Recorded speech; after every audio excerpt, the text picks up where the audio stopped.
Crime stories میں جو کہانی میں آپ کے لیے لے کر آئی ہوں اس کا عنوان ہے محبت کے پھندے سے لوہے کے پھندے تک۔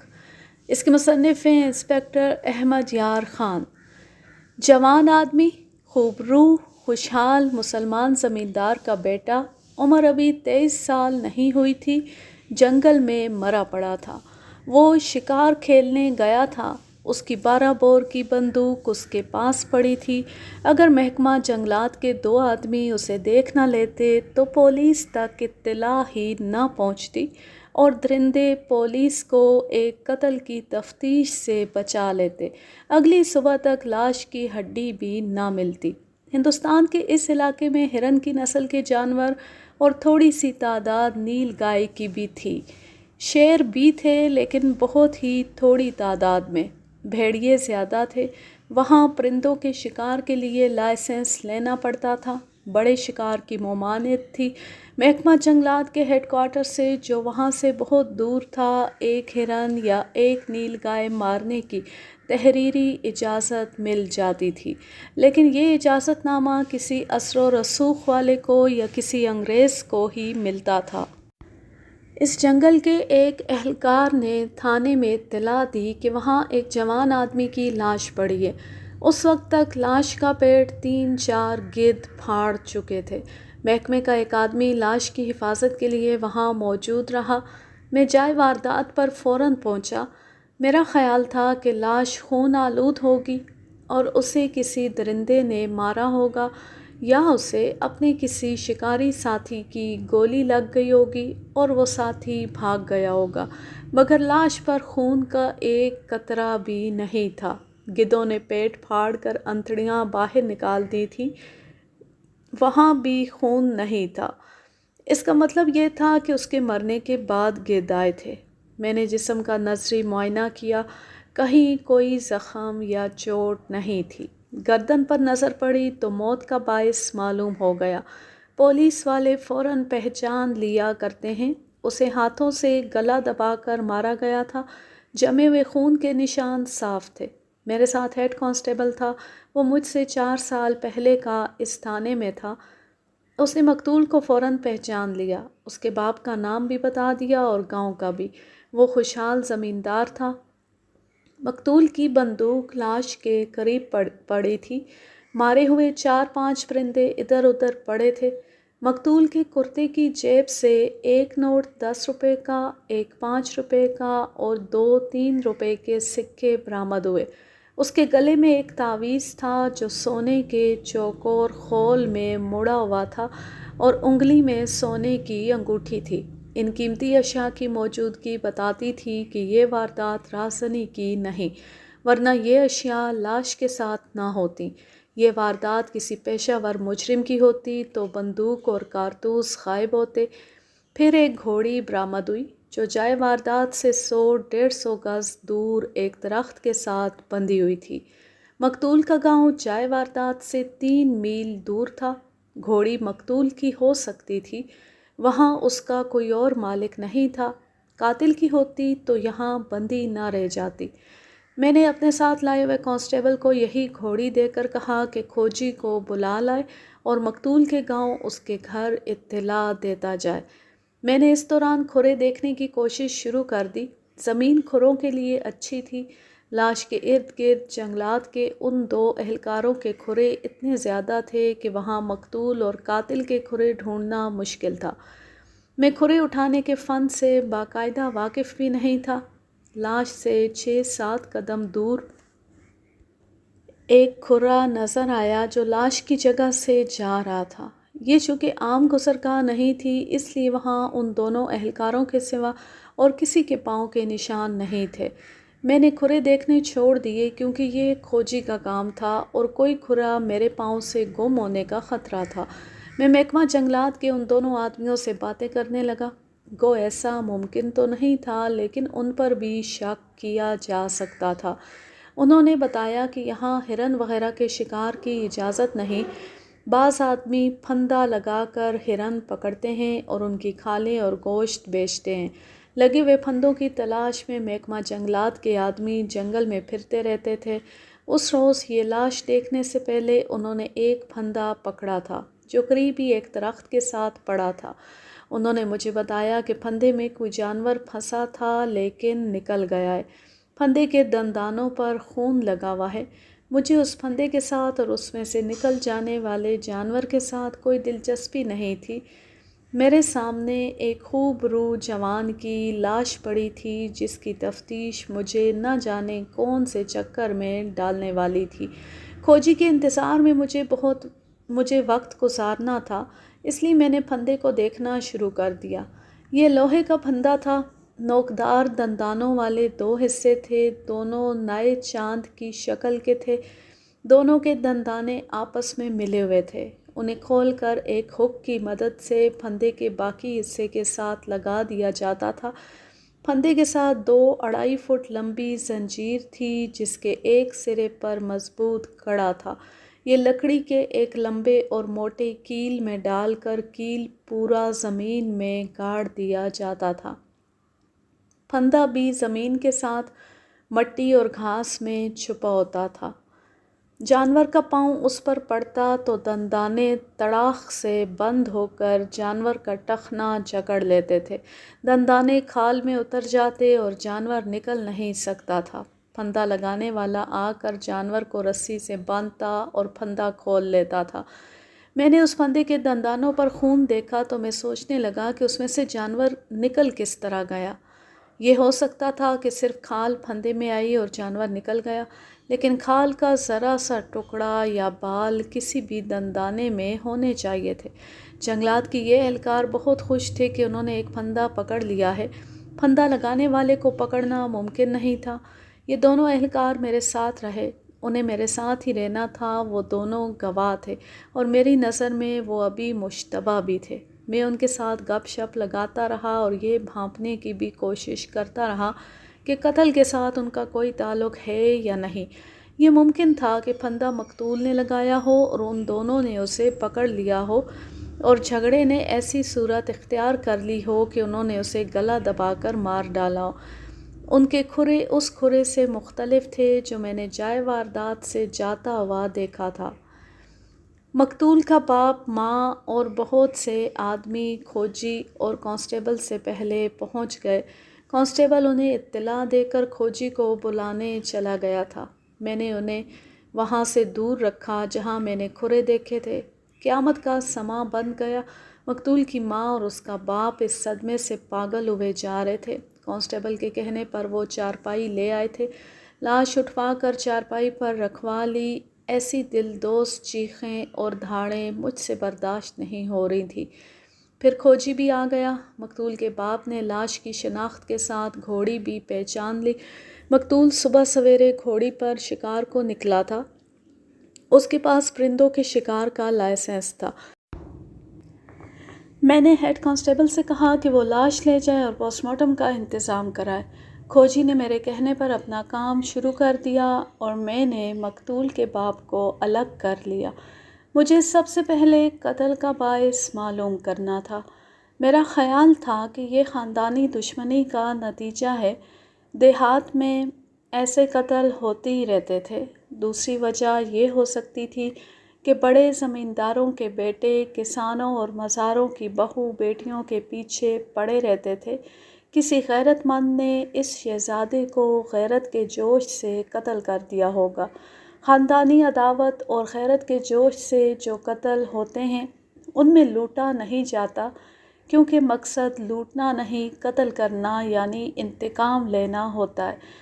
اس واردات میں مقتول کی نقدی، سونے کی انگوٹھی، سونے کا تعویذ، بندوق اور کارتوس لاش کے ساتھ موجود تھے۔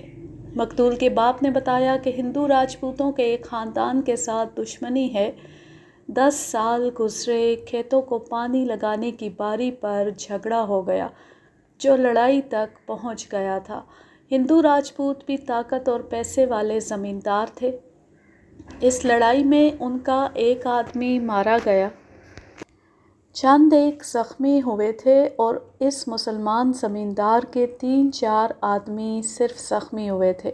2 آدمیوں کو عمر قید ہوئی لیکن اپیل میں وہ بری ہو گئے تھے۔ میرے پوچھنے پر مقتول کے باپ نے بتایا کہ اس کے بعد ہندو راجپوتوں نے چھیڑ چھاڑ نہیں کی اور ان کے ساتھ کوئی جھگڑا نہیں ہوا۔ باپ سے میں نے اس کے بیٹے کے چال چلن کے متعلق پوچھنا بیکار سمجھا۔ کوئی باپ اپنے بدمعاش بیٹے کو بدمعاش نہیں کہتا۔ یہ معلومات مجھے دوسرے ذرائع سے حاصل کرنی تھیں۔ میں بہت دیر اس سے پوچھ گچھ کرتا رہا۔ وہ ابھی سوچ کر جواب دینے کے قابل نہیں تھا۔ بات کرتے کرتے چپ ہو جاتا اور اس کی دھاڑیں نکل جاتی۔ کھوجی میرے پاس آیا اور سر کے اشارے سے مجھے اپنے ساتھ چلنے کو کہا۔ یہ اشارہ بتاتا تھا کہ اس نے زمین سے کوئی بھید لے لیا ہے۔ وہ مجھے ایک طرف لے گیا۔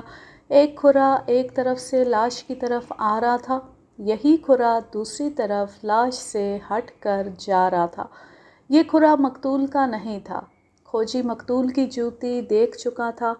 کھرا کسی ایسے آدمی کا ہو سکتا تھا جس نے ذرا دور سے گزرتے لاش پڑی دیکھی، لاش تک آیا اور لاش دیکھ کر چلا گیا۔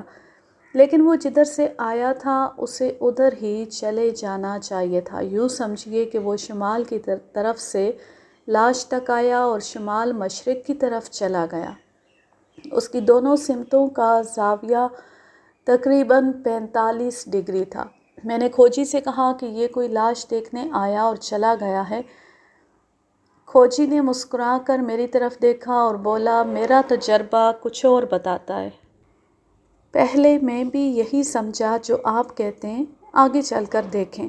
وہ مجھے ایک جگہ لے گیا جہاں زمین تھوڑی سی کھدی ہوئی تھی اور اس کے قریب ایک گہرا سوراخ تھا، جیسے یہاں سے لکڑی کا کیل اکھاڑا گیا ہو۔ میں نے مٹی کو غور سے دیکھا تو خون کے 2-3 قطروں کا شک ہوا۔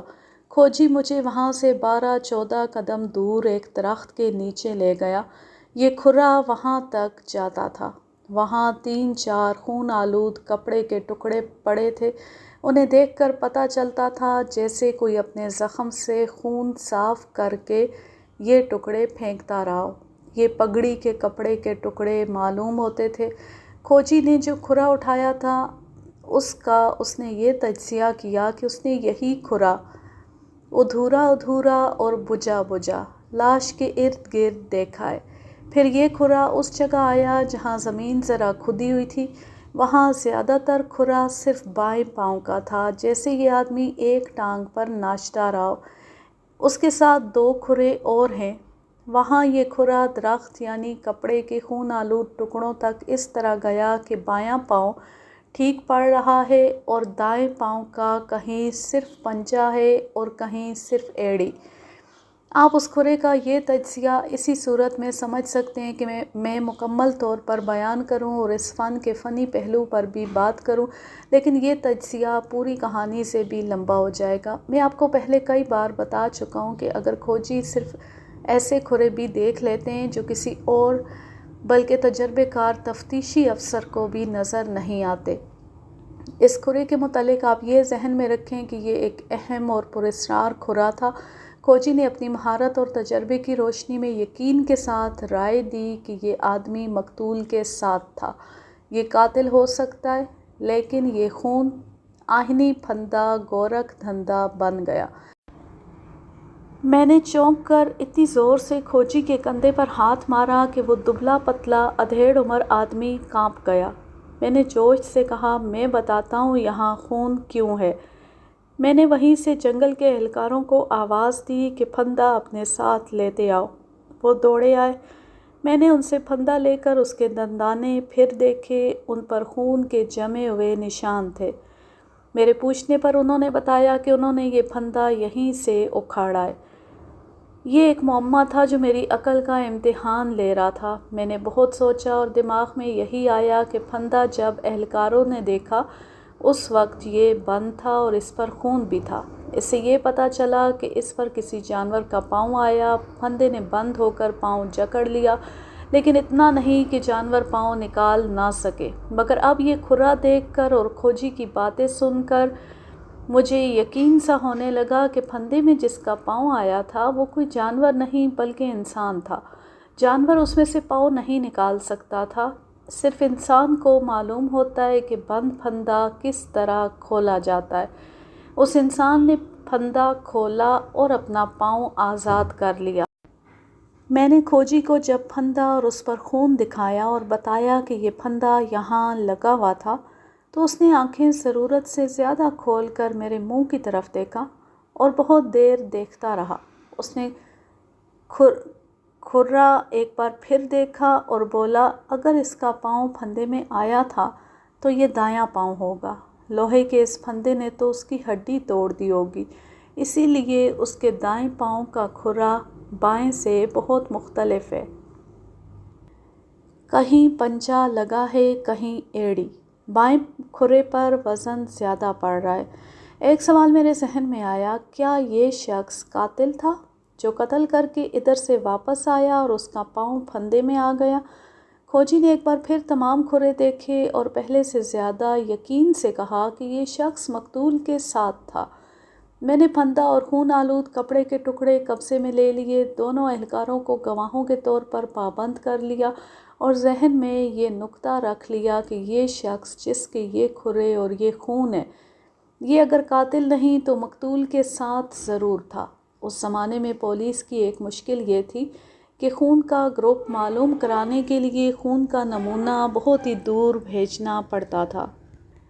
اس کے لیے کئی دن درکار تھے۔ یہ بھی یاد رکھیں کہ خون کا معائنہ تفتیش میں کچھ مدد دے سکتا ہے، عدالت اسے تسلیم نہیں کرتی۔ خون سے متعلقہ ماہرین صرف یہ معلوم کر کے بتاتے کہ یہ خون کسی انسان کا ہے یا کسی جانور کا۔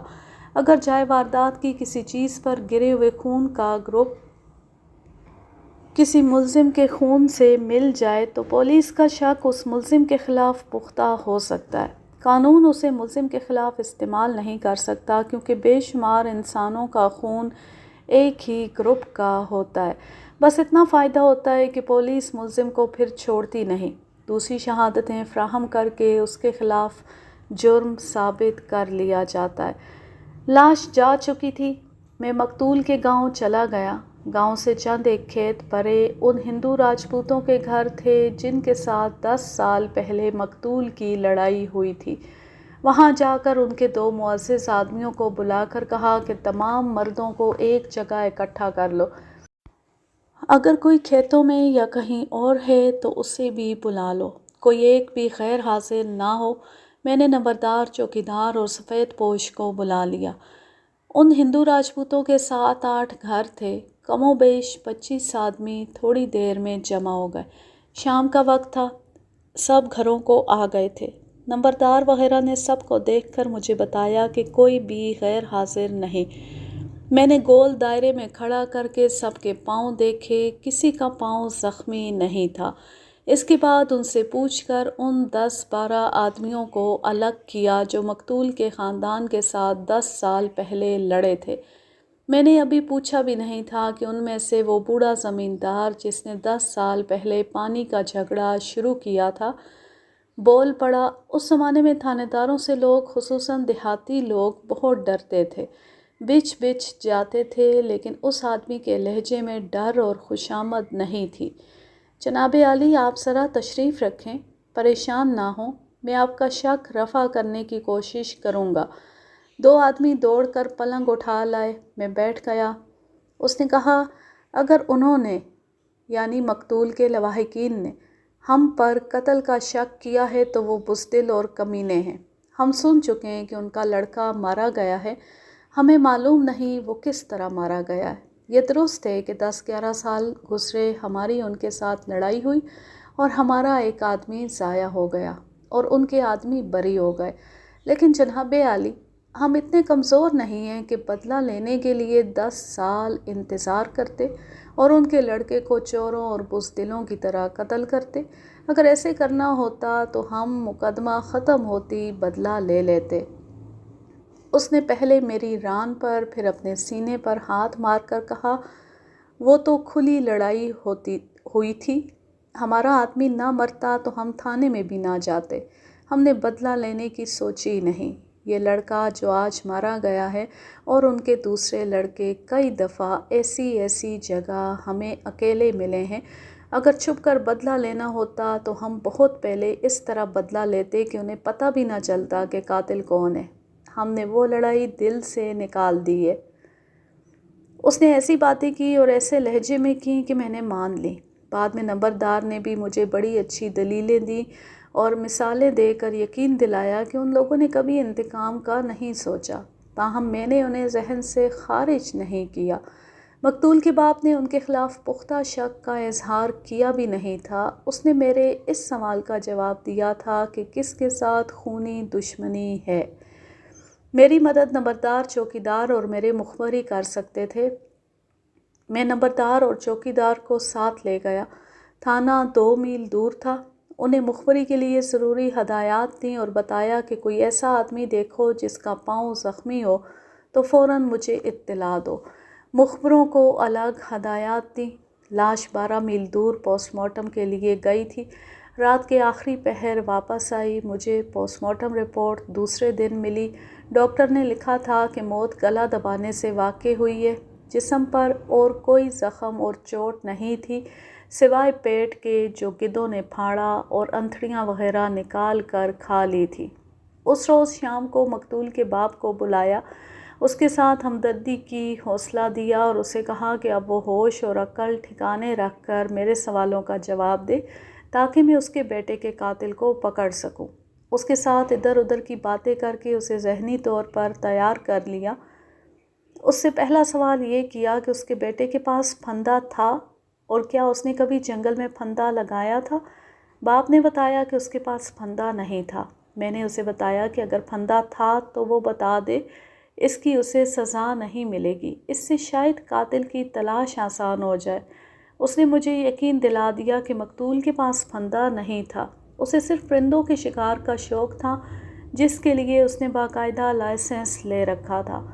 لڑکے کے متعلق آپ کو کبھی شکایت ملی ہو کہ اس نے کسی کی بیٹی کو چھیڑا ہے یا کوئی ایسی حرکت کی ہوگی جس کا کسی نے انتقام لیا ہو؟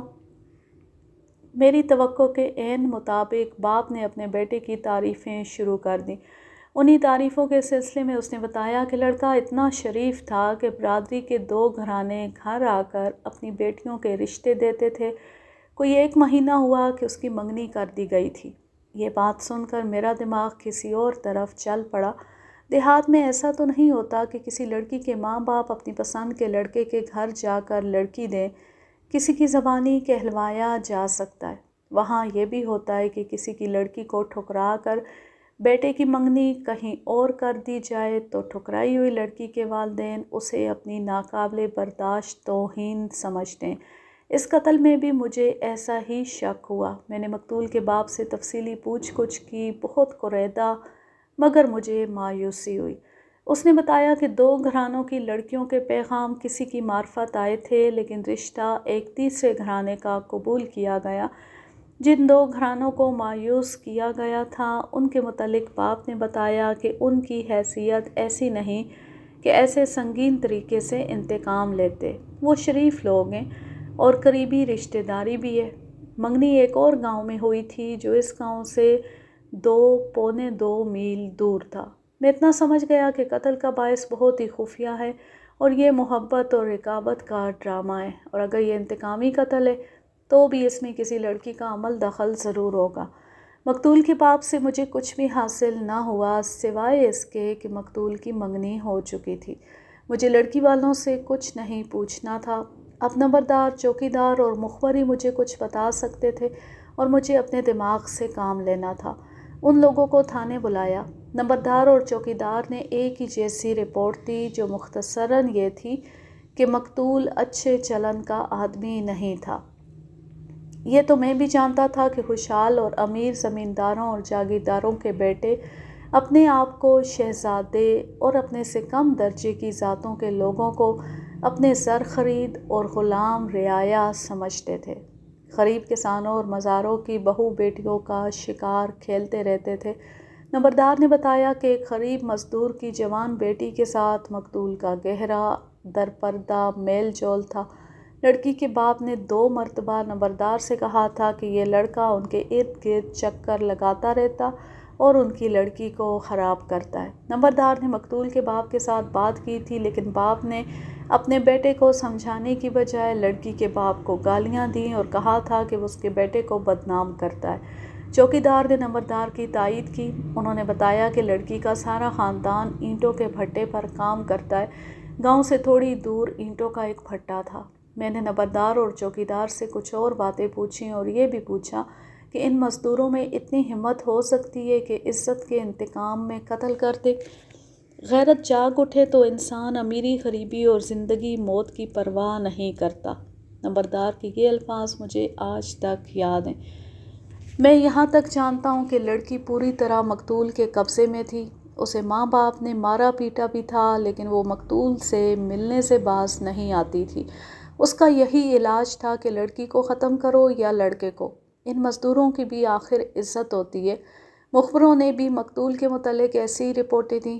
میں نے ان کے مطابق گاؤں کے 3-4 آدمیوں کو ذہن میں رکھ لیا اور ان سے تفتیش کا کام اپنے ASI کے سپرد کر دیا، مگر مجھے ان سے کوئی سراغ ملنے کی توقع نہیں تھی۔ میں اینٹوں کے بھٹے پر چلا گیا۔ صرف نمبردار میرے ساتھ تھا۔ وہ لڑکی اور اس کے باپ کو پہچانتا تھا۔ ایک بہت ہی لمبے چوڑے نشیب میں بہت سے مزدور، ان کی عورتیں اور بچے سانچوں میں گیلی مٹی بھر بھر کر کچی اینٹیں ایک جگہ رکھتے جا رہے تھے۔ ان لوگوں کی الگ تھلگ بستی تھی جس میں صرف جھونپڑے تھے۔ میں ان کے درمیان گھومنے پھرنے لگا۔ میں 2 چیزیں دیکھ رہا تھا، ایک ہر مرد کے پاؤں اور ان کے چہرے۔ تھانے دار کو دیکھ کر قاتل کے چہرے کا تاثر بدلنا لازمی تھا اور قاتل کا پاؤں زخمی ہونا چاہیے تھا۔ مجھے دونوں چیزیں نظر نہ آئیں۔ نہ کسی کے چہرے کا تاثر بدلا، نہ کسی کا پاؤں زخمی تھا۔ مجھے اندازہ تھا کہ لوہے کے پھندے میں جو پاؤں آیا ہے وہ معمولی زخمی نہیں ہوگا، وہ آدمی چلنے کے قابل نہیں ہوگا اور اس کے پاؤں پر پٹی بندھی ہوگی۔ ان مزدوروں کے پاؤں ٹھیک تھے۔ نمبردار نے مجھے وہ لڑکی دکھائی۔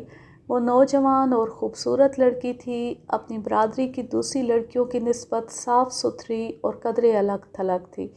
میں نے نمبردار سے کہا کہ اس کے باپ کو الگ کر لے۔ میں اسے ایک طرف لے گیا۔ وہ ڈر سے کانپ رہا تھا۔ میں نے اسے حوصلہ دیا اور اسے مقتول اور اس کی بیٹی کے تعلقات کے متعلق پوچھا۔ اس نے سب کچھ صاف صاف بتا دیا اور رو پڑا۔ مقتول کے ساتھ اپنی بیٹی کی ملاقاتوں کی اس نے پوری تفصیل سنا دی۔ میرے پوچھنے پر اس نے بتایا کہ اس کی بیٹی کا رشتہ طے ہو چکا ہے لیکن لڑکا پیچھے ہٹ رہا ہے۔ اس کے والدین کہتے ہیں کہ لڑکی ٹھیک نہیں۔ میں نے اس سے پوچھا کہ یہ لڑکا لڑکی کو پسند کرتا ہوگا۔ باپ نے کوئی تسلی بخش جواب نہ دیا۔ میں نے اس سے یہ بھی پوچھا کہ لڑکے نے کبھی اسے کہا تھا کہ وہ اپنی بیٹی کو زمیندار کے اس بیٹے سے ملنے سے روکے؟ باپ نے کہا کہ نہیں، ایسی بات اس نے کبھی نہیں کہی تھی۔ پھر اس سے اس کی برادری کے آدمیوں کے متعلق پوچھا کہ کسی نے تو اسے کہا ہوگا کہ اپنی بیٹی کو باز رکھے۔ اس نے گول مول سا جواب دیا۔ میں نے اس لڑکے کو بلا لیا۔ وہ تن و من جوان تھا، گھبرایا ہوا تھا۔ پھٹے کے مالک کو الگ لے جا کر پوچھا کہ ان میں کوئی غیر حاضر تو نہیں۔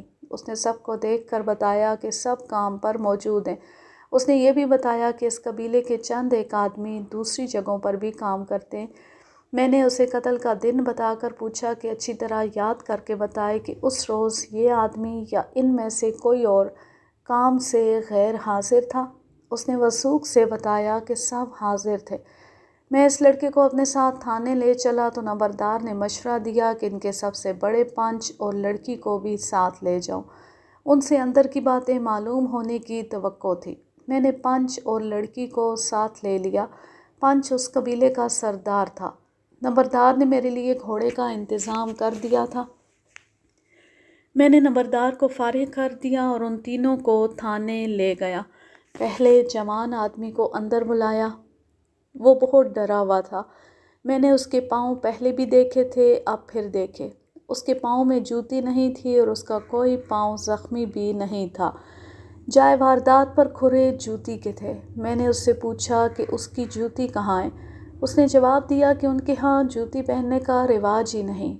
مجھے یاد آ گیا کہ یہ لوگ شادی اور تہوار پر جوتی پہنا کرتے ہیں۔ ان کی ایک بار کی خریدی ہوئی جوتی ساری عمر نئی رہتی ہے۔ میں نے فوراً پہچان لیا کہ یہ قاتل نہیں۔ لڑکی کا اپنا کوئی بھائی نہیں تھا، باپ قتل کے قابل نہیں تھا۔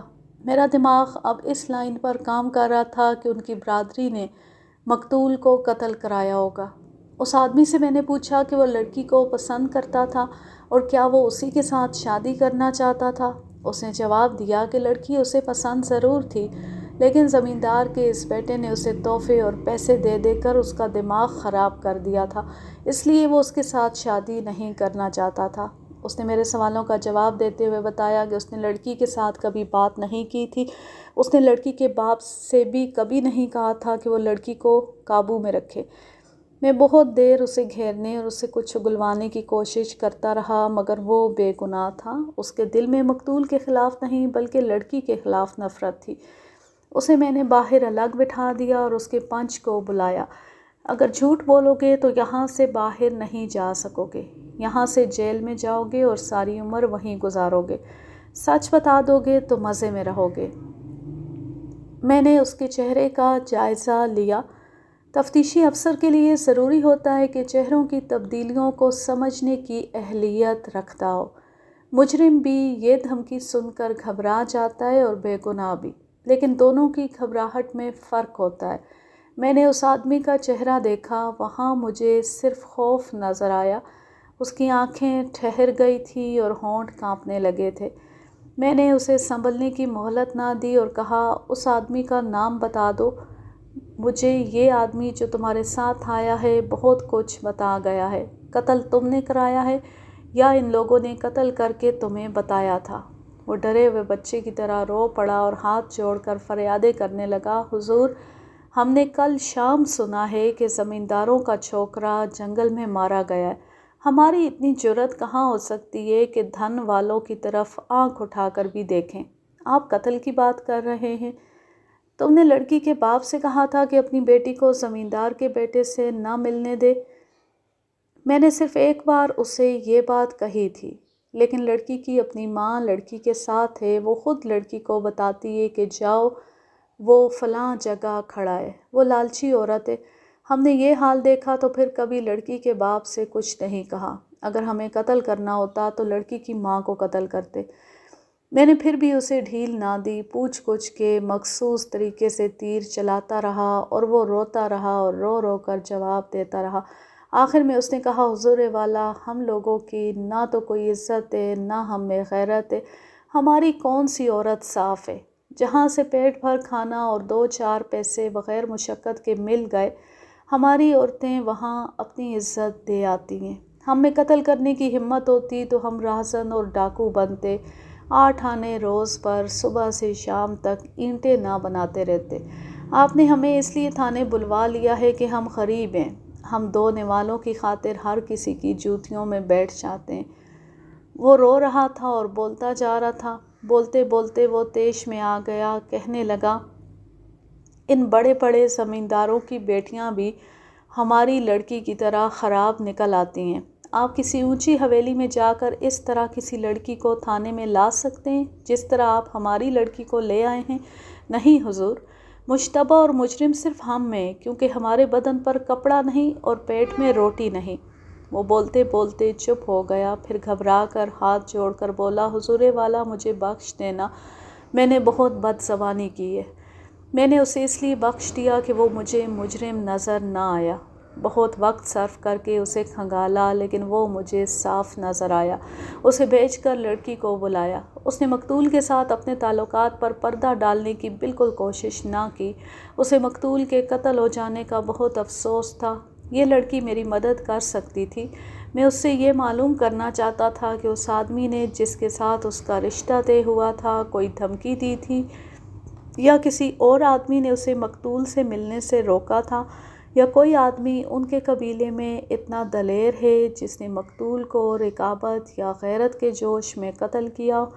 میں نے اپنے انداز سے اس سے پوچھنا شروع کیا، ساتھ ہی ساتھ میں اس کے جذبات کو بھڑکاتا بھی رہا اور اس میں انتقام کی آگ سلگانے کی کوشش کرتا رہا۔ وہ پہلی بھڑکی ہوئی تھی۔ میں نے جلتی پر تیل ڈالا، مقتول کی تعریفیں اور اس کے قتل پر افسوس کرتا رہا، اس لڑکی کی بھی تعریفیں کرتا رہا کہ اسے چاہنے والا اتنا خوبرو اور اتنے اونچے خاندان کا تھا۔ میں نے لڑکی کو شرمسار نہ کیا۔ وہ میرے سوالوں کا جواب دیتی چلی گئی۔ اس کے دل سے میرا ڈر اتر گیا تھا اور وہ مجھے اپنا ہمدرد سمجھ رہی تھی، لیکن اس کے جوابوں سے میرا مقصد پورا نہیں ہو رہا تھا۔ اس کے جوابوں کے مطابق قاتل اس کی برادری یا قبیلے میں نہیں تھا۔ جس آدمی کے ساتھ اس کا رشتہ طے ہوا تھا وہ اتنا دلیر نہیں تھا۔ مختصر یہ کہ لڑکی نے بھی مجھے مایوس کر دیا۔ مجھے اس پر شک نہ ہوا کہ وہ کچھ چھپا رہی ہے، بلکہ وہ دانت پیس پیس کر کہتی تھی کہ میں قاتل کو پکڑوں اور اس کے سامنے اسے پھانسی دوں۔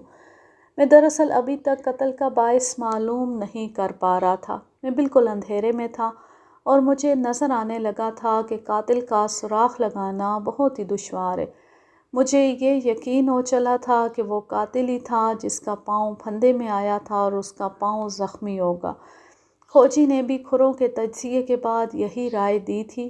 ہم دونوں غلط ہو سکتے تھے کیونکہ یہ محض قیاس تھا، لیکن یہ تنکے کا سہارا تھا جسے میں چھوڑنا نہیں چاہتا تھا۔ میں نے ان تینوں کو فارغ کر کے یہ کارروائی کی کہ ضلع کے تمام تھانوں کو اس واردات کی تحریری اطلاع دی اور لکھا کہ معلوم ہوتا ہے کہ ملزم مفرور ہے۔ اس کا حلیہ تو مجھے معلوم نہیں۔ میں نے لکھا کہ اس کا دایاں پاؤں دندانوں والے آئینی پھندے میں پھنس کر زخمی ہو گیا ہے۔ ایسا کوئی مشکوک آدمی نظر آئے جس کا دایاں پاؤں زخمی ہو تو اسے پکڑ لیا جائے۔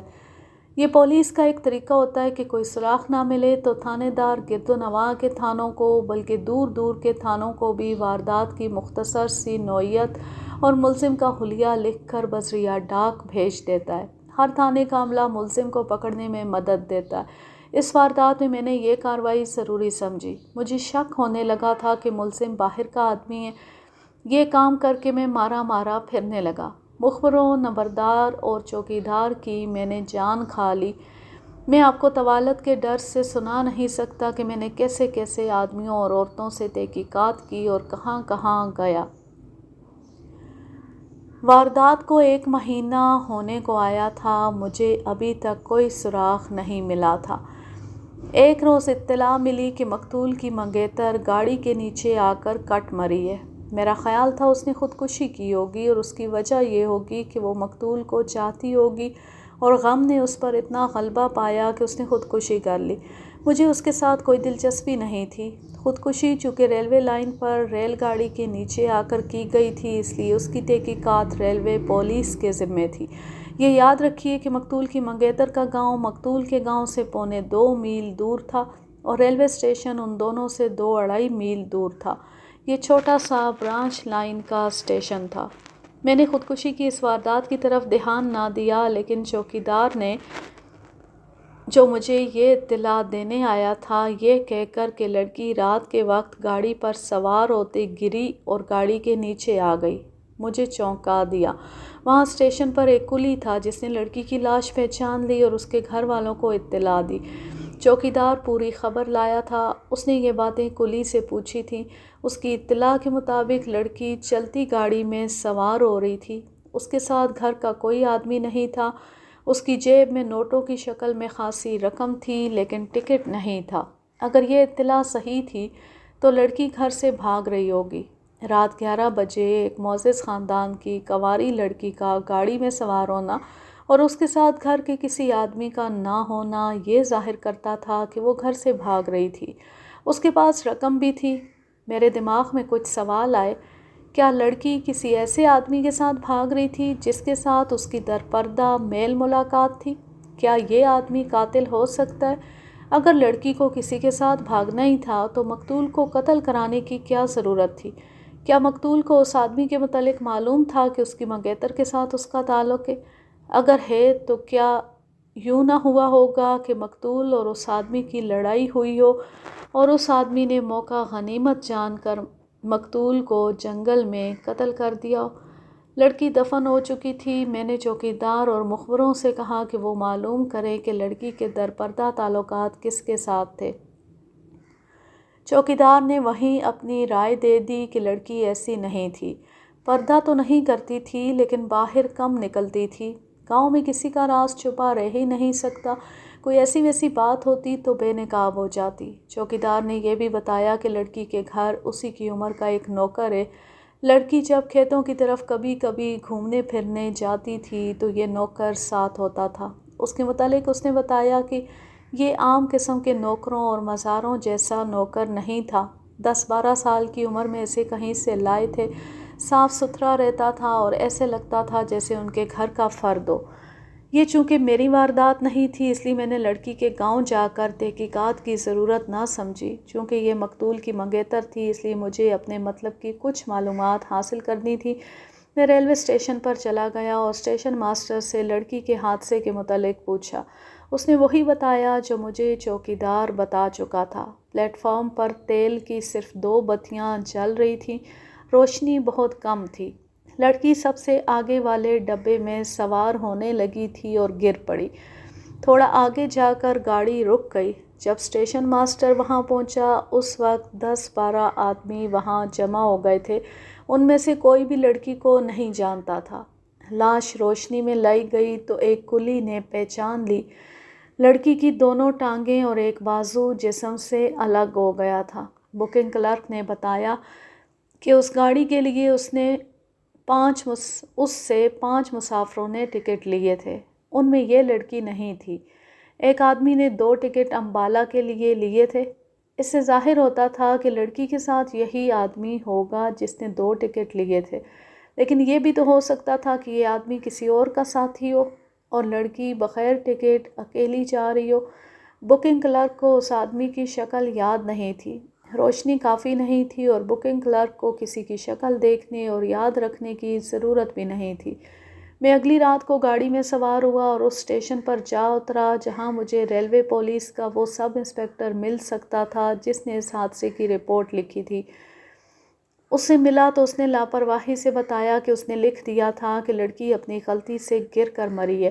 اسے چلتی ریل گاڑی پر سوار ہونے کی کوشش نہیں کرنی چاہیے تھی۔ اسے کسی نے دھکا نہیں دیا تھا، گاڑی میں کوئی رش نہیں تھا، اس نے خودکشی بھی نہیں کی، اور اگر خودکشی کرنی ہوتی تو گاڑی کے پائیدان سے نہ گرتی، کہیں اور ریلوے لائن پر لیٹ جاتی۔ میں نے اس سب انسپکٹر کو اپنا مسئلہ بتایا۔ اس نے کہا کہ موقع کے گواہوں نے بتایا ہے کہ لڑکی کے ساتھ کوئی آدمی نہیں تھا۔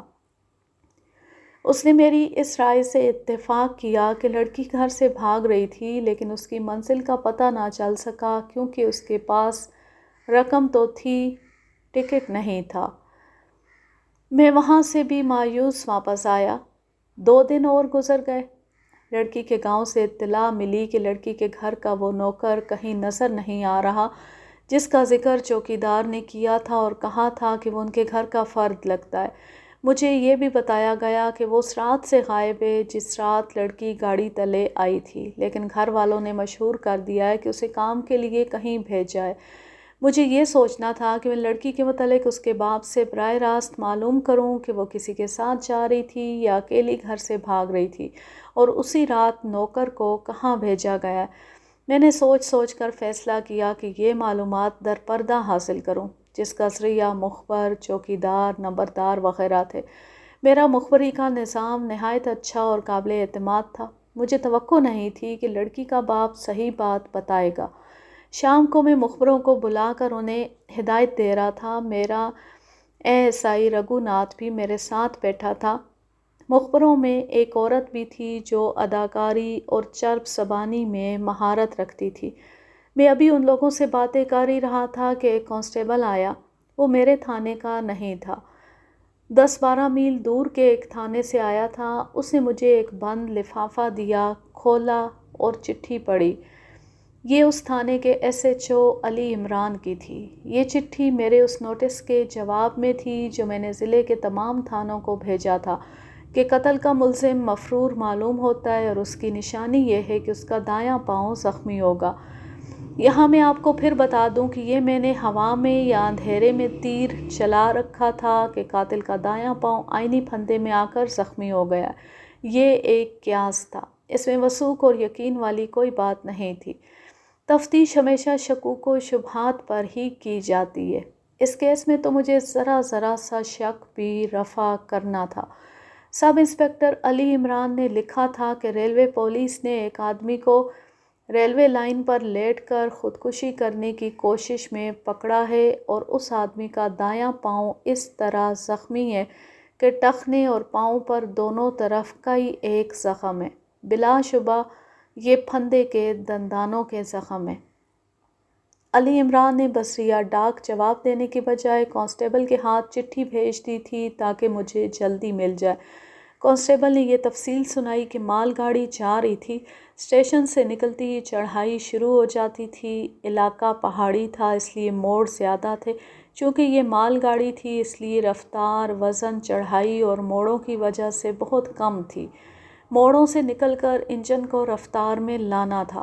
ایک موڑ سے گاڑی مڑی تو ڈرائیور نے دیکھا کہ تقریباً 100 گز دور ایک آدمی پیٹ کے بل اس طرح لیٹا ہوا ہے کہ اس کی گردن ریل کی پٹڑی پر ہے اور وہ خود دونوں پٹریوں کے درمیان پڑا ہے۔ ڈرائیور نے وسل بجائی لیکن وہ آدمی نہ ہلا۔ اگر گاڑی کی رفتار تیز ہوتی تو گاڑی کو روکنا ممکن نہ ہوتا۔ مال گاڑی کے ڈرائیور نے انجن کی سٹیم بند کر دی۔ اگر وہ اس آدمی کے اوپر سے گاڑی گزار لے جاتا تو اس سے کوئی باس پرس نہیں ہو سکتی تھی، لیکن وہ آخر انسان تھا۔ ایک تو وہ اس آدمی کو مارنے سے ڈر گیا اور اس کے بیان کے مطابق ڈرائیور کو یہ خیال بھی آ گیا کہ شاید یہ مردہ ہے اور کوئی اسے مار کر لاش لائن پر رکھ گیا ہے۔ میں نے آپ کو ایسی کہانیاں سنائی ہیں جن میں کسی کو کہیں اور گلا دبا کر قتل کیا گیا اور رات کو لاش ریلوے لائن پر رکھ دی گئی۔ تیز رفتار گاڑی روکی نہیں جا سکتی، گاڑی لاش کو کاٹتی گزر گئی۔ قاتل خوش ہوئے کہ اب لوگ سمجھیں گے کہ یہ آدمی گاڑی کے نیچے آ کر مرا ہے، مگر قاتل پھر بھی پکڑے گئے۔ اس کی وجہ یہ ہوتی کہ کسی کو ہلاک کر کے لاش کو لائن پر رکھو اور لاش کٹ جائے تو خون نہیں نکلتا، جس سے پتہ چلتا ہے کہ یہ آدمی پہلے مرا ہوا تھا اور اسے قتل کیا گیا ہے۔ یہ میں آپ کو اپنے تجربے کی روشنی میں بتا دوں کہ جرم کر کے کوئی بھی سزا سے بچ نہیں سکتا۔ قانون کی گرفتاری سے بچ جائے تو خدا اسے کسی اور طریقے سے سزا دے دیتا ہے۔ مال گاڑی کے ڈرائیور نے انجن کی سست رفتار سے فائدہ اٹھایا اور آہستہ آہستہ بریکیں لگانی شروع کی۔ وہ آدمی بالکل نہیں ہلا۔ انجن اس سے 1 گز دور رک گیا۔ ڈرائیور اور انجن کے دوسرے 2 آدمی انجن سے کودے اور جب وہ اس آدمی تک پہنچے تو اس نے سر اٹھا کر دیکھا کہ گاڑی رکی کھڑی ہے۔ وہ اٹھ کر بھاگا لیکن ڈرائیور نے اسے دور نہ جانے دیا۔ مال گاڑی کے ساتھ پولیس کی گارد بھی جا رہی تھی۔ 1 ہی سال پہلے ایک مال گاڑی کو ڈاکوؤں کے ایک گروہ نے روک کر لوٹ لیا تھا، اس لیے اس علاقے سے گزرنے والی مال گاڑیوں کے ساتھ پولیس کی مسلح گارد بھیجی جاتی تھی۔ اس آدمی کو گارد کے حوالے کر دیا گیا۔ گارد کے کمانڈر نے اسے اگلے اسٹیشن پر ریلوے پولیس کے حوالے کر دیا۔ اس طرح وہ علی عمران کی حراست میں آیا۔ علی عمران نے اسے اچھی طرح دیکھا تو اس کے دائیں پاؤں پر پٹی بندھی ہوئی تھی۔ اس نے پوچھا کہ یہ زخم کیسا ہے تو اس نے بتایا کہ پاؤں پر کلہاڑی لگی ہے۔ میں نے اپنے نوٹس میں جو میں نے تمام تھانوں کو بھیجا تھا یہ بھی لکھا تھا کہ ملزم کا پاؤں دندانوں والے لوہے کے پھندے میں آیا ہے۔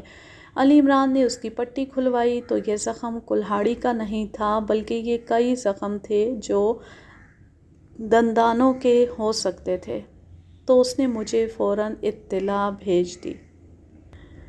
میں اسی رات کی گاڑی سے اس کانسٹیبل کے ساتھ علی عمران کے تھانے جا پہنچا۔ آدھی رات گزر گئی تھی، اسے جگایا اور اسی وقت حوالات سے اس آدمی کو نکال کر کمرے میں بٹھا لیا۔ علی عمران سے کہا کہ وہ جا کر سو جائے۔ میں نے ملزم سے پوچھا کہ وہ لائن پر کیوں بیٹھا ہوا تھا۔ خودکشی کے لیے۔ خودکشی کی وجہ؟ زندگی سے تنگ آ گیا ہوں۔ اصل وجہ بتاؤ، کیا تنگی تھی؟ غربت یا محبت یا کوئی اور وجہ؟ غربت بھی اور محبت بھی۔ کس سے محبت تھی؟ وہ خاموش رہا۔ میں نے اپنا سوال دہرایا، وہ پھر بھی خاموش رہا۔ میں نے اس کے سر پر ہاتھ رکھ کر ہلایا اور ایک بار پھر پوچھا کہ اسے کس سے محبت تھی۔ میری آنکھوں پر جلتے ہوئے انگارے رکھ دیں، میرے ہاتھوں پر انگارے رکھ کر جلا دیں، اس کا نام نہیں بتاؤں گا۔ میں نے اس کا لب و لہجہ خاص طور پر نوٹ کیا۔ وہ دیہاتی تھا مگر اس کے لہجے میں پولیس کا ڈر نہیں تھا۔ اس کی باتوں میں بڑک مارنے والا جوش بھی نہیں تھا بلکہ اس کی زبان میں غم تھا اور اس کی دبی دبی آواز میں خود اعتمادی تھی۔ میں نے اس سے 2-3 بار پوچھا کہ اسے کس سے محبت تھی، مگر اس نے یہی جواب دیا، کبھی نہیں بتاؤں گا۔ کہاں کے رہنے والے ہو؟ اس نے جس گاؤں کا نام لیا وہ مقتول کا گاؤں نہیں تھا اور وہ اس لڑکی کا بھی گاؤں نہیں تھا۔ اس نے ریلوے پولیس کو یہی گاؤں بتایا تھا۔ میں نے اس سے پاؤں کے زخم کے متعلق پوچھا تو اس نے وہی جواب دیا جو وہ علی عمران کو دے چکا تھا، کلہاڑی لگی ہے۔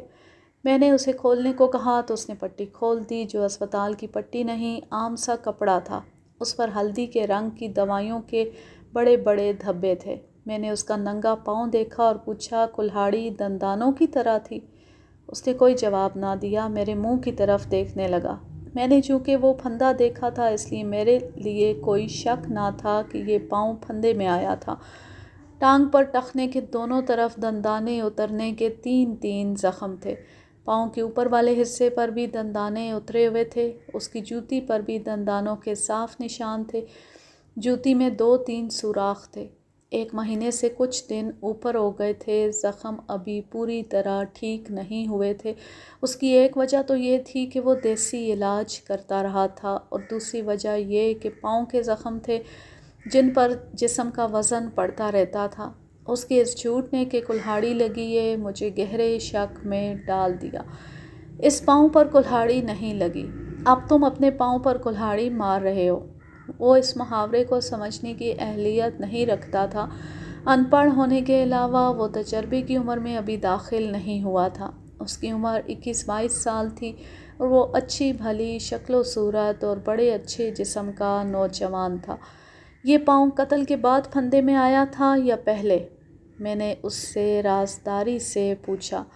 اس نے مجھے آنکھیں پھاڑ کر دیکھا اور اس کے چہرے کا رنگ اڑ گیا۔ بہت ہی دھیمی آواز میں بولا، میں نے تو کسی کو قتل نہیں کیا۔ یہ پاؤں پھندے میں نہیں آیا تھا۔ جھوٹ بولو گے تو ان زخموں میں نمک ڈال کر تمہیں الٹا لٹکا دوں گا۔ اگر سچ بولو گے تو فائدے میں رہو گے، میں تمہیں بچا لوں گا۔ تمہیں اس لیے گرفتار نہیں کیا گیا کہ تم ریلوے لائن پر لیٹے ہوئے تھے۔ تمہارا جرم یہ ہے کہ تم قاتل ہو۔ میں نے 2 ٹکٹ اس کے آگے رکھ دیے۔ یہ علی عمران نے جامہ تلاشی میں اس کی جیب سے نکالے تھے۔ میں جب یہاں آیا تو اس نے یہ ٹکٹ مجھے دیے تھے۔ اس کی جیب سے تھوڑی سی نقدی بھی برآمد ہوئی تھی۔ یہ ٹکٹ اس اسٹیشن سے خریدے گئے تھے جہاں لڑکی گاڑی سے گر کر مری تھی۔ بکنگ کلرک نے کہا تھا کہ ایک آدمی نے 2 ٹکٹ خریدے تھے، وہ آدمی یہی ہو سکتا تھا۔ تم نے 2 قتل کیے ہیں۔ میں نے اس کا دم خم ختم کرنے کے لیے کہا، اس لڑکی کو تم نے گاڑی سے گرایا اور اسے گاڑی کے نیچے پھینکا تھا۔ وہاں تمہیں 3 آدمیوں نے شناخت کیا تھا۔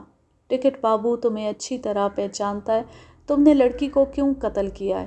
وہ پیشہ ور مجرم نہیں تھا اور وہ پختہ عمر کا بھی آدمی نہیں تھا، نوجوان لڑکا تھا۔ اس کے چہرے پر پسینے کے قطرے نظر آنے لگے۔ ہکلا کر آہستہ سے بولا، مجھ سے کوئی سی بھی قسم لے لیں، میں نے لڑکی کو گاڑی سے دھکا نہیں دیا تھا۔ مجھ پر جھوٹا الزام نہ لگائیں۔ تم اس کے ساتھ تھے، پھر وہ گری کیسے؟ اور جب وہ گر پڑی تو تم وہاں سے غائب کیوں ہو گئے؟ گاڑی چل پڑی تھی، میں پہلے اسے سوار کرانا چاہتا تھا۔ وہ گاڑی کا اگلا ڈبہ تھا۔ وہ گاڑی کے ساتھ ساتھ دوڑی، میں اس کے بالکل پیچھے ساتھ ساتھ دوڑا تھا۔ گاڑی تیز نہیں تھی مگر پلیٹ فارم ختم ہو گیا۔ وہ ایسی گری کہ لڑک کر گاڑی کے نیچے چلی گئی۔ میں گرتے گرتے سنبھل گیا۔ مجھے اس کی چیخ سنائی دی۔ گاڑی گزر گئی۔ میں نے اسے دیکھا، اس کی دونوں ٹانگیں الگ اور ایک بازو الگ پڑا تھا۔ ذرا آگے جا کر گاڑی رک گئی۔ اسٹیشن کی طرف سے کچھ آدمی دوڑے آ رہے تھے۔ مجھے یقین تھا کہ لڑکی مر گئی ہے۔ میں وہاں سے بھاگ گیا۔ یہ مجھے بعد میں معلوم ہوا کہ گارڈ نے لڑکی کو گرتے اور گاڑی کے نیچے جاتے دیکھ لیا تھا۔ گاڑی اسی نے روکی تھی۔ تم لڑکی کو گھر سے بھگا کر لے جا رہے تھے؟ اس نے بے دلی سے سر ہلایا۔ وہ لڑکی کو بھگا کر لے جا رہا تھا۔ تم اسے اپنے ساتھ لے جانے کے لیے اس کے منگیتر کو قتل کرنا کیوں ضروری سمجھا؟ اس نے میرے منہ کی طرف دیکھا۔ اس پر نیند کا اثر تو تھا لیکن وہ میرے جس چال میں آ گیا تھا اس نے اس کے دماغ کو میرے قبضے میں دے دیا تھا۔ میں نے اس کے ساتھ ہمدردی اور پیار کی باتیں شروع کر دیں، اس کا حوصلہ بڑھایا اور اسے اقبال جرم کے لیے تیار کر لیا۔ مجھے جلدی پھانسی دے دو گے؟ میں تمہیں پھانسی سے بچا رہا ہوں۔ یہ تو کوئی مہربانی نہ ہوئی، میں زندہ نہیں رہنا چاہتا۔ تمہاری ہر خواہش پوری کروں گا، تمہارے لیے جو بہتر سمجھوں گا وہ کروں گا۔ پہلے مجھے سارا واقعہ سنا دو۔ بات وہاں سے شروع کرو کہ تم نے لڑکی کے منگیتر کو کیوں اور کس طرح قتل کیا تھا۔ اس کی آنکھیں خشک تھیں، لیکن اس موقع پر اس کے آنسو بہنے لگے۔ وہ اطمینان محسوس کر رہا تھا۔ اس کے ضمیر پر جو بوجھ تھا اسے ضمیر سے اتارنے میں اس کی مدد کر رہا تھا۔ آپ میری ساری کہانی سنیں گے؟ یہ سن کر آپ کے دل میں رحم پیدا ہو جائے گا۔ میں مرنے سے پہلے یہ کہانی ضرور سنانا چاہتا ہوں۔ میں پوری توجہ سے سنوں گا۔ اس نے اپنے متعلق بتایا کہ وہ جالندھر کا رہنے والا ہے اور وہ کوئٹہ میں پیدا ہوا تھا۔ وہاں اس کے باپ کی بہت بڑی دکان تھی اور وہ بڑے مزے میں زندگی بسر کر رہے تھے۔ اس کی عمر 7-8 سال تھی جب باپ اسے اس کی ماں اور بہن بھائیوں کے ساتھ جالندھر لایا تھا۔ وہاں اس کی دادی اور دادا تھے۔ اس کی ماں کے ماں باپ مر گئے تھے اور اس کے قریبی رشتہ دار کوئی بھی نہیں تھے۔ وہ جالندھر آئے تو دادا مر گیا۔ اس کے باپ نے جالندھر والا مکان بیچ ڈالا اور اس کی دادی کو اپنے ساتھ کوئٹہ لے گیا۔ اس طرح جالندھر سے رشتہ ٹوٹ گیا۔ اس کے باپ نے کوئٹہ میں ایک پرانا مکان خرید لیا۔ اسے یہ معلوم نہیں تھا کہ اس کے باپ نے جالندھر میں کیوں دکان نہ کھولی اور کوئٹہ کیوں چلا گیا تھا۔ اس کی عمر 10-11 سال ہوئی تو کوئٹہ میں وہ تاریخی زلزلہ آیا جس نے اتنے بڑے شہر کو ملبے کا ڈھیر بنا دیا تھا۔ یہ جون سن 1935 کا واقعہ ہے اور یہ زلزلہ مجھے اچھی طرح یاد ہے۔ کوئٹے کی تباہی کی جو تفصیل سنی تھی وہ آج بھی یاد آتی ہے تو دل دہل جاتا ہے۔ رات کے آخری پہر زمین کے اندر بڑی خوفناک گڑگڑاہٹ سنائی دی اور اتنے سخت جھٹکے آئے کہ مکان ریت کے گھروں کی طرح بیٹھ گئے۔ تمام مکان پرانے زمانے کے تھے، لوگ گہری نیند سوئے ہوئے تھے، کسی کو بھاگنے کی مہلت نہ ملی۔ بھاگتے بھی تو کہاں جاتے؟ گلیاں ملبے سے بند ہو گئی تھیں۔ زلزلہ ایک ہی بار نہیں آیا، جھٹکوں کا سلسلہ چلتا رہا۔ اس کے ساتھ زمین کے نیچے کی گڑگڑاہٹ زمین کے اندر بھاگتی دوڑتی محسوس ہوتی تھی اور زمین جیسے پھٹ رہی تھی۔ صرف چھاؤنی کا علاقہ اور ریلوے اسٹیشن محفوظ رہا تھا۔ فوج نے لوگوں کو ملبے کے نیچے سے نکالنے کا کام شروع کیا۔ زیادہ تر لاشیں نکلتی تھیں، کہیں کہیں سے زندہ انسان بھی نکلے۔ یہ کام اتنا مشکل تھا کہ 5-7 دنوں بعد یہ فرض کر کے کہ اب ملبے میں کوئی زندہ نہیں رہا ہوگا، ملبہ ہٹانے کا کام بند کر دیا گیا۔ اموات زیادہ اور بچنے والوں کی تعداد کم تھی، ان میں زیادہ تر زخمی تھے۔ مجھے اتنا ہی یاد ہے کہ ایک فوجی نے مجھے اپنے بازوؤں پر اٹھا رکھا تھا اور میں نے یہ محسوس کیا کہ میں اب جاگا ہوں۔ زلزلے کا مجھے علم نہیں ہو سکا۔ فوجیوں نے ملبے کے قریب ہی میرے سر پر پٹیاں باندھی۔ مجھے بعد میں پتہ چلا کہ میرے سر میں چوٹ لگی تھی اور میں نیند سے غشی میں چلا گیا تھا۔ میں رونے لگا۔ میں نے ادھر ادھر دیکھا، ہر طرف زخمی تھے اور لاشیں پڑی تھیں۔ میں اپنے گھر کو ڈھونڈ رہا تھا مگر وہاں کوئی مکان کھڑا نہیں تھا۔ مجھے ملبے سے نکالنے والا فوجی مسلمان تھا، وہ مجھے بہلانے لگا۔ میں اپنی امی اور ابا کے پاس جانے کی ضد کر رہا تھا۔ یہ فوجی مجھے ایک طرف لے گیا اور 2 لاشوں کے منہ ننگے کیے۔ یہ میری امی اور میرے ابا کی لاشیں تھیں۔ مجھے میرے بڑے بھائی اور چھوٹی بہن کی اور دادی کی لاشیں بھی دکھائی گئیں۔ اپنے مکان میں سے صرف میں زندہ رہا تھا۔ اس کی آواز دب گئی اور وہ سر جھکا کر ہچکیاں لیتا رہا۔ میں نے اس کے لیے پانی منگوایا، اسے پلایا اور دلاسا دیا۔ آپ تصور کر سکتے ہیں کہ اپنی ماں، اپنے باپ اور اپنے بہن بھائی کی لاشیں دیکھ کر 10-11 سال کی عمر کے بچے کی کیا حالت ہوئی ہوگی۔ اس نے مجھے اپنی اس وقت کی حالت سنائی۔ ایک بار تو روکنے کے باوجود میرے بھی آنسو نکل آئے۔ اسے چھاؤنی میں لے گئے۔ یہ معلوم نہیں کہ اس طرح کے بچوں کے لیے کیا انتظامات کیے گئے تھے۔ اسے یہی معلوم تھا کہ یہ فوجی اپنے بال بچوں کے ساتھ کوارٹر میں رہتا تھا اور وہ اسے اپنے ساتھ لے گیا تھا۔ اس نے بچے سے پوچھا کہ وہ کہاں کا رہنے والا ہے۔ بچے نے بتایا کہ اس کے والدین جالندھر کے رہنے والے تھے، لیکن جالندھر میں ان کا اپنا عزیز رشتہ دار کوئی نہیں رہا۔ 3-4 ماہ بعد یہ فوجی اسے اپنے گاؤں لے آیا۔ وہ چھٹی آیا تھا اور وہ اس وقت صوبے دار تھا۔ اس کے متعلق ملزم نے بتایا کہ اس کے بچے تھے اور وہ اس کے ساتھ اپنے بچوں کی طرح پیار کرتا تھا۔ صوبے دار اسے جس گاؤں میں لایا وہ اس لڑکی کا گاؤں تھا جو گاڑی سے گر کر کٹ گئی تھی۔ صوبے دار ان کا قریبی رشتہ دار تھا۔ میں قتل کی جو واردات سنا رہا ہوں یہ سن 1944 کی ہے۔ یہ صوبے دار اس وقت تک زندہ نہیں تھا۔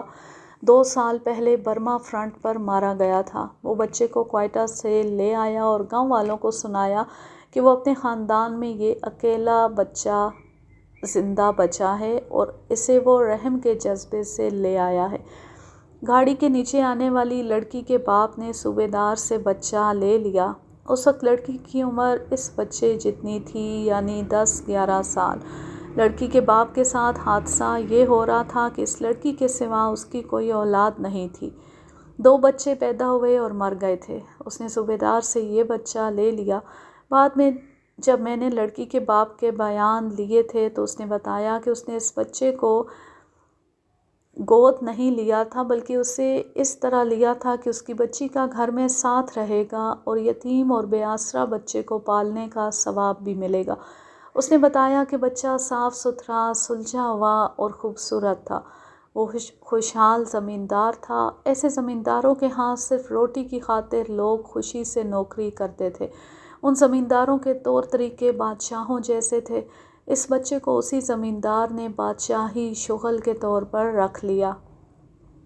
ملزم نے اپنے بیان میں کہا کہ وہ ان اجنبی لوگوں میں اور اس ماحول میں اتنا گھبرایا کہ ہر وقت وہاں سے بھاگنے کی سوچتا رہتا، مگر اسے جب باپ، دادی، ماں، بہن اور بھائی کی لاشیں یاد آتیں تو اسے ایسے لگتا جیسے کسی نے اس کا گلا مضبوط ہاتھوں میں دبا لیا ہو۔ کہاں کوئٹہ کا شہر اور کہاں یہ دیہاتی ماحول۔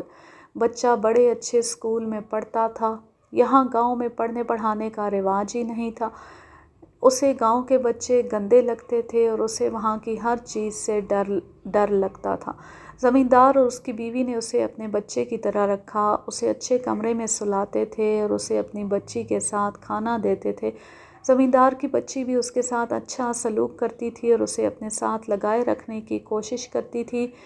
وہ اس کی ہم عمر تھی۔ وہ آخر بچہ تھا۔ اس کا ذہن اس ماحول اور اس کے انسانوں کو قبول کرنے لگا۔ سب سے بڑی ضرورت شفقت اور پیار ہے۔ بچے کی یہ ضرورت پوری ہو رہی تھی۔ یہ تو ہو نہیں سکتا تھا کہ اس کے ذہن سے اس کے ماں باپ کی اور کوئٹہ کی زندگی کی یاد اتر جاتی۔ اسے جب یہ یادیں آتیں تو اس کے لیے سنبھلنا اور اپنے آپ کو قابو میں رکھنا ناممکن ہو جاتا۔ وہ زمیندار کی بیٹی کے ساتھ کھیلا کرتا تھا۔ بچی اس کی دلی کیفیت کو سمجھنے لگی تھی۔ ایک روز اس بچی نے اسے کہا کہ وہ اسے کوئٹہ کی باتیں سنائے۔ بچے نے اسے پوری تفصیل سے سنایا کہ اس کی ماں کیسی تھی، باپ کیسا تھا، ننھی سی بہن کیسی تھی اور اس کا گھر کیسا تھا اور وہ کتنے اچھے اچھے کپڑے پہنا کرتا تھا۔ اس نے شہر کی زندگی ایسے انداز سے سنائی کہ بچی کے منہ سے بے اختیار نکل گیا، یہ گاؤں تو بڑے گندے ہیں، ہم بڑے ہوں گے تو ہم دونوں کسی شہر میں چلے جائیں گے۔ بچے کو بچی کی یہ بات بہت پسند آئی بلکہ اس کے دل میں بیٹھ گئی۔ اس کے بعد بچے نے اسے کوئٹہ کی تباہی کی داستان سنائی۔ یہ اتنی بھیانک اور ہولناک تھی کہ بچی ڈر کر اس کے قریب ہو گئی۔ بچے کے آنسو نکل آئے۔ بچی کے دل میں بچے کی محبت اور زیادہ گہری ہو گئی۔ اس محبت میں ہمدردی زیادہ تھی۔ یہ دونوں گھر میں کھیلتے، کھیتوں میں بھی چلے جاتے اور وقت گزرتا چلا گیا۔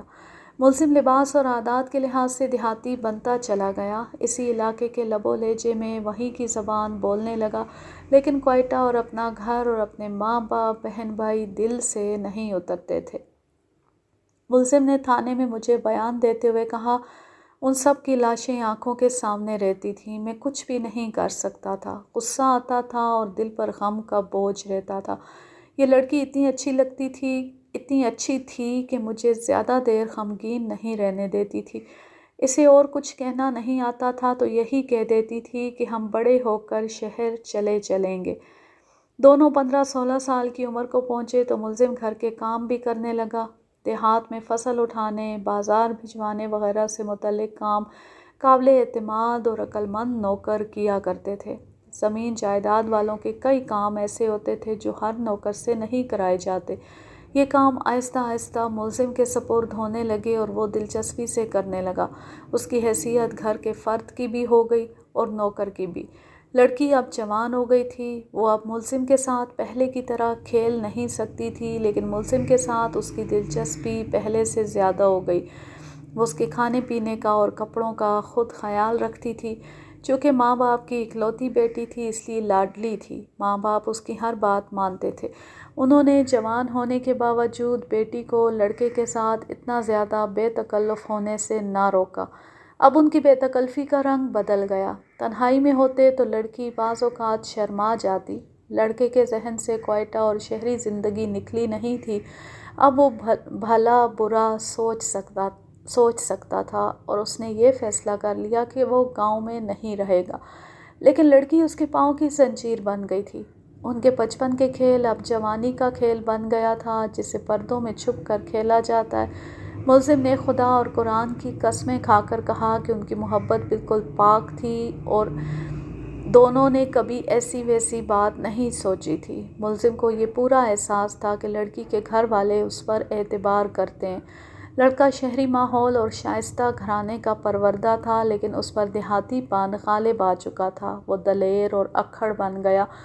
تعلیم سے وہ بہرا رہا تھا۔ یہ اثرات بھی تھے کہ اس لڑکی کو وہ اپنی ملکیت سمجھنے لگا۔ اسے اپنی ملکیت کا تاثر لڑکی نے ہی دیا تھا۔ لڑکی لاڈلی ہونے کی وجہ سے ضدی اور اکھڑ تھی۔ صرف ملزم کے آگے وہ جھکتی اور اس کی ہر بات مانتی تھی۔ ملزم نے یہ کسی بھی وقت نہ سوچا کہ ان کی محبت کا انجام کیا ہوگا۔ وہ جب اور بڑے ہوئے تو سب کے سامنے ہنسنے کھیلنے سے گریز کرنے لگے، لیکن ان کا میل جول رک نہ سکا۔ ایک سہولت گھر والوں نے خود ہی دے رکھی تھی۔ لڑکی کو اپنے رشتہ داروں کے ہاں دوسرے گاؤں جانا ہوتا تو ملزم کو اس کے ساتھ بھیجا جاتا۔ لڑکی گھوڑی پر ہوتی اور لڑکا پیدل۔ لڑکی اکثر ادھر ادھر جانے لگی۔ وہ سیر کی اتنی شوقین نہیں تھی۔ وہ ملزم کو اپنے ساتھ رکھنا چاہتی تھی۔ ملزم نے مجھے بتایا کہ راستے میں وہ رک جاتی اور اسے اپنے پاس بٹھا کر دل کی باتیں کرتی اور سنتی تھی، اور کبھی تو وہ بچی بن جاتی اور کہتی کہ میں بھاگتی ہوں تو مجھے پکڑو۔ ملزم اس کے پیچھے دوڑتا اور تھوڑی دور جا کر اسے پکڑ لیتا۔ دونوں کی عمر 20-21 سال ہو گئی۔ ایک روز لڑکی نے اسے بتایا کہ ماں باپ اس کی شادی کی باتیں کر رہے ہیں اور 3 گھروں سے پیغام آ رہے ہیں۔ ملزم کو ایسے لگا جیسے کوئٹہ کا زلزلہ ایک بار پھر آ گیا ہو۔ ان دونوں نے کبھی یہ سوچا ہی نہیں تھا کہ ان کی شادی نہیں ہو سکتی اور لڑکی برادری کے کسی گھر میں جائے گی۔ ملزم پر غم کا ایسا بوجھ پڑا کہ وہ بجھ کے رہ گیا۔ لڑکی نے اپنی ماں سے کہا کہ وہ ملزم کے ساتھ شادی کرنا چاہتی ہے۔ ماں ابھی تک سمجھ رہی تھی کہ اس کی بیٹی ابھی بچی ہے، اس لیے اسے معلوم نہیں کہ وہ کیا کہہ رہی ہے۔ ماں نے اسے سمجھایا بجھایا کہ اگر اس کے باپ کو پتہ چل گیا تو وہ ملزم کو گھر سے نکال دے گا اور ہو سکتا ہے کہ کسی شک میں وہ ملزم کی پٹائی بھی کروا دے۔ لڑکی نے یہ باتیں ملزم کو سنائیں اور کہا کہ وہ کسی اور کے ساتھ شادی نہیں کرے گی۔ ملزم نے اسے کہا کہ ماں باپ نے اسے بڑے لاڈ اور پیار سے پالا پوسا ہے اور اس کی شادی کے نہ جانے کیسے کیسے خواب دیکھتے رہے ہیں، اس لیے وہ ان کی امیدوں اور خوابوں پر اس طرح پانی نہ پھیرے۔ ملزم نے اسے یہ بھی کہا کہ میں گاؤں سے چلا جاتا ہوں۔ لڑکی نے کہا کہ تم چلے جاؤ گے تو میں بھی یہاں نہیں رہوں گی۔ مختصر یہ کہ وہ دونوں ایک دوسرے کی زنجیروں میں جس بری طرح جکڑے گئے تھے انہیں توڑنا ان کے بس کی بات نہیں رہی تھی۔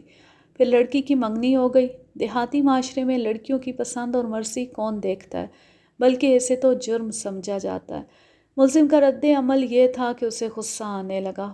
غصے والی بات نہ ہوتی تو بھی اسے غصہ آ جاتا۔ مویشیوں کو بلا وجہ مارتا اور لڑکی اس کے ساتھ بات کرتی تو اس کے ساتھ بھی بے رخی سے بولتا اور کبھی اسے ڈانٹ بھی دیتا۔ لڑکی نے اپنے باپ کی ڈانٹ کبھی برداشت نہیں کی تھی، لیکن ملزم کی ڈانٹ سن کر وہ سر جھکا لیتی اور اکیلے جا کر روتی رہتی۔ ایک روز لڑکی نے اسے کہا کہ منگنی اس نے خود نہیں کرائی اور اسے بتائے بغیر کی گئی ہے اور وہ ملزم کے ساتھ گھر سے بھاگنے کو تیار ہے۔ ملزم کو یہ اقدام پسند نہیں تھا کیونکہ لڑکی کے ماں باپ اس پر بھروسہ اور اعتماد کرتے تھے اور انہوں نے اسے اپنے بچوں کی طرح پالا اور پیار کیا تھا۔ لڑکی کی منگنی مقتول کے ساتھ ہوئی تھی، جو 1.5-2 میل دور گاؤں کا رہنے والا تھا۔ اس کے متعلق لڑکی کو اپنے گاؤں کی 2-3 لڑکیوں سے پتہ چلا کہ چال چلن کا اچھا نہیں اور بھٹے پر کام کرنے والی ایک مزدور لڑکی کے ساتھ اس کا میل جول ہے، جس نے اسے بہت بدنام کر رکھا ہے۔ پھر لڑکی کو یہی پتہ چلتا رہا کہ اس کا منگیتر آوارہ اور بدکار ہے اور اسے صرف شکار کا شوق ہے۔ لڑکی تو ویسے بھی اسے قبول نہیں کر رہی تھی۔ اس کے متعلق یہ باتیں سنی تو وہ اور زیادہ پریشان ہوئی۔ اس نے ملزم کے ساتھ بات کی اور پھر کہا کہ چلو بھاگ چلیں۔ ملزم رضامند نہ ہوا۔ ایک روز گاؤں کے ایک آدمی نے، جو اس کا دوست تھا، ملزم سے کہا کہ لڑکی کا منگیتر کہتا ہے کہ میں اس آدمی یعنی ملزم کو اس گھر سے نکلوا دوں گا، کیونکہ میں نے سنا ہے کہ یہ میری منگیتر کے ساتھ ساتھ رہتا ہے اور اسے ورخلاتا رہتا ہے۔ یہ سن کر ملزم طیش میں آ گیا۔ پھر ایک روز منگیتر اور ملزم کا آمنا سامنا کھیتوں میں ہو گیا۔ ملزم اپنے گاؤں کے کھیتوں میں تھا۔ لڑکی کا منگیتر وہاں آ گیا اور اسے شہزادوں کی طرح رعب سے کہا، اوئے تم نوکر ہو یا اس لڑکی کے چچا کے بیٹے ہو؟ پھر کبھی اس کے ساتھ باہر نکلے تو خون پی لوں گا۔ تم ہمارے نوکر ہو اور وہ میری منگیتر ہے۔ تم اپنے آپ میں رہو۔ شادی کے بعد تمہیں مویشیوں والے مکان میں رکھوں گا۔ ملزم نے کوئی جواب نہ دیا، لیکن اپنے کھولتے ہوئے خون اور غصے پر قابو پانا اس کے لیے مشکل ہو گیا۔ اس نے لڑکی کو بتایا۔ لڑکی نے ملزم کو ڈانٹ کر کہا، تم نے یہ بے عزتی کس طرح برداشت کر لی؟ تم خاموش کیوں رہے تھے؟ اس لیے کہ میں اس گھر میں نوکر ہوں۔ جس دن تمہیں اس گھر میں کسی نے نوکر کہا، اس دن نہ تم اس گھر میں رہو گے نہ میں رہوں گی۔ پھر کبھی وہ لفنگا تم سے ایسی بات کرے تو ہماری ذات کے مردوں کی طرح اس کا منہ توڑ دو۔ مجھے صرف تمہاری عزت کا خیال آتا ہے، لوگ تمہیں بدنام کر دیں گے۔ لڑکی نے کہا، میری عزت تمہارے ساتھ ہے۔ میں اپنے ماں باپ سے کچھ نہیں کہوں گی۔ یہ بات انہیں بتاؤں گی تو وہ اس لچے کی طرفداری کریں گے۔ آئندہ تم اس کا یہ رعب برداشت نہ کرنا۔ لڑکی کی حوصلہ افزائی اور اس کی محبت نے جلتی پر تیل کا کام کیا۔ ملزم پہلے ہی غصے سے بھڑکا رہتا تھا، دوسرا موقع جلدی آ گیا۔ لڑکی لڑکیوں کے ساتھ سیر سپاٹے کے لیے کھیتوں میں گئی۔ وہ ملزم سے کہہ گئی تھی کہ وہاں آ جانا۔ وہ کسی بہانے چلا گیا۔ لڑکی لڑکیوں سے الگ ہو کر اس کے ساتھ باتیں کرنے لگی۔ ادھر سے لڑکی کا منگیتر یعنی مقتول گھوڑے پر سوار ادھر آ نکلا۔ اس نے ان سے کچھ دور گھوڑا روک کر ملزم کو آواز دے کر اپنے پاس بلایا اور اسے ماں کی گالی دے کر کہا، میں نے تمہیں کہا تھا کہ میں تمہیں اس گھر سے نکلوا دوں گا۔ اب اگر زندہ رہنا چاہتے ہو تو کل سورج غروب ہونے سے پہلے اس گاؤں سے نکل جاؤ۔ اگر نہ گئے تو گاؤں سے باہر قدم نہ رکھنا، تمہاری لاش کسی کو ملے گی نہیں۔ یہ کہہ کر وہ چلا گیا۔ ملزم وہیں کھڑا اسے دیکھتا رہا۔ لڑکی پرے چلی گئی تھی۔ رسم و رواج کے مطابق وہ اپنے منگیتر کے ساتھ بات نہیں کر سکتی تھی۔ ملزم کے اندر ایسی ہلچل بپا ہو گئی جسے وہ میرے سامنے اچھی طرح بیان نہ کر سکا۔ میں اس کی اس وقت کی جذباتی کیفیت سمجھ گیا۔ اس نے لڑکی کے منگیتر کا چیلنج قبول کر لیا اور غور کیے بغیر اس نے فیصلہ کر لیا کہ وہ اپنی بے عزتی کا انتقام لے گا۔ اس کے اندر جو غصہ بھرا رہتا تھا وہ اس فیصلے کے ساتھ ہی سکون اور اطمینان میں بدل گیا۔ لڑکی نے اس سے پوچھا کہ اس نے کیا کہا تھا؟ تم نے ایک روز مجھ سے کہا تھا کہ پھر کبھی وہ لفنگا ایسی بات کرے تو ہماری ذات کے مردوں کی طرح اس کا منہ توڑ دو۔ اب میں مردوں کی طرح اس کا منہ توڑ کر تمہیں بتاؤں گا کہ اس نے کیا کہا تھا۔ ملزم دیہات کے رنگ میں رنگا گیا تھا۔ اس نے بے عزتی کا بدلہ لینے کا وہی فیصلہ کیا جو ان پڑھ دیہاتی کیا کرتے۔ اس پر عمل کرنے کا اسے موقع تیسرے ہی روز مل گیا۔ اس نے دور سے دیکھا کہ لڑکی کا منگیتر گھوڑے پر جنگل کی طرف جا رہا ہے۔ اس کے ہاتھ میں بندوق تھی۔ ملزم نے یہ سمجھنے کی بجائے کہ وہ شکار کے لیے جا رہا ہے، یہ سمجھا کہ منگیتر اسے کھیتوں میں ڈھونڈنے نکلا ہے اور وہ اسے وہاں کہیں نظر آ گیا تو اسے گولی مار دے گا۔ ملزم کے دماغ میں منگیتر کا یہ چیلنج سمایا ہوا تھا کہ کل سورج غروب ہونے سے پہلے اس گاؤں سے نکل جاؤ ورنہ کسی کو تمہاری لاش بھی نہیں ملے گی۔ کل کا سورج غروب ہو کر اگلے دن کا سورج طلوع ہو چکا تھا، اس لیے ملزم یہ سمجھا کہ اس کا دشمن اسے کھیتوں میں دیکھنے نکلا ہے۔ وہ گاؤں میں آ کر تو اسے قتل نہیں کر سکتا تھا۔ ملزم نے گھر سے نہ کلہاڑی لی، نہ چھری چاقو لیا۔ پاگل پن یا اکڑ پن کی کیفیت میں خالی ہاتھ کھیتوں کو چلا گیا۔ اس پر دراصل وہی پاگل پن سوار تھا جو قتل یا خودکشی سے پہلے طاری ہوا کرتا ہے۔ وہ مرنے نہیں بلکہ مارنے جا رہا تھا۔ یہ اس نے سوچا ہی نہیں تھا کہ وہ مارے گا کیسے۔ اگر آپ اس کی اس حرکت کا نفسیاتی تجزیہ کریں تو صاف پتہ چلے گا کہ اس کے لاشعور میں خودکشی تھی جو بعد میں اس نے گاڑی کے آگے لیٹ کر کرنے کی کوشش کی تھی۔ وہ کھیتوں میں گیا تو مقتول ادھر آنے کی بجائے دور جنگل کی طرف جا رہا تھا۔ تب اسے خیال آیا کہ وہ تو شکار کو یا کہیں اور جا رہا ہے۔ آگے درختوں کی بہتات تھی، کہیں کہیں گھاس اونچی تھی اور اونچی نیچی ٹیکریاں بھی تھیں۔ ملزم چھپ چھپ کر مقتول کے پیچھے گیا، پھر اسے بندوق فائر ہونے کی آوازیں سنائی دینے لگیں۔ ملزم جنگل میں چلا گیا۔ وہ چھپ چھپ کر مقتول کو ڈھونڈتا رہا۔ ایک جگہ اسے مقتول کا گھوڑا بندھا ہوا مل گیا۔ اس وقت اسے خیال آیا کہ وہ تو خالی ہاتھ آیا ہے۔ اس نے اپنے آپ سے کہا دیکھا جائے گا، اور وہ آگے چلا گیا۔ اچانک قریب ہی گولی فائر ہوئی۔ ملزم بدک گیا۔ اس نے دیکھا کہ 15-20 گز دور ایک درخت کی اوٹ سے مقتول نے کسی پرندے پر فائر کیا تھا اور آگے آ کر درخت سے گرے ہوئے پرندے کو اٹھا رہا تھا۔ اس نے ملزم کو دیکھ لیا۔ یہاں کیا کر رہے ہو؟ تو ملزم نے کہا تم نے کہا تھا کہ گاؤں سے نکل جاؤ، میں گاؤں سے نکل آیا ہوں۔ تو جاؤ دفع ہو جاؤ، کمین ذات کو اونچی حویلی میں رہنے کا کوئی حق نہیں۔ کچھ پیسے لے جاؤ، یہ نہ کہنا کہ میں نے تمہیں خالی ہاتھ رخصت کیا تھا۔ ملزم کو یہ معلوم تھا کہ مقتول کے پاس ایک نالی والی بندوق ہے اور اس کا کارتوس فائر ہو چکا ہے۔ اس نے آگے بڑھ کر مقتول کے سینے پر ہاتھ مارا اور کہا نہ میں گاؤں سے جا رہا ہوں، نہ تمہاری بارات ہمارے گاؤں میں آئے گی۔ مقتول نے حیرت زدہ ہو کر اسے دیکھا۔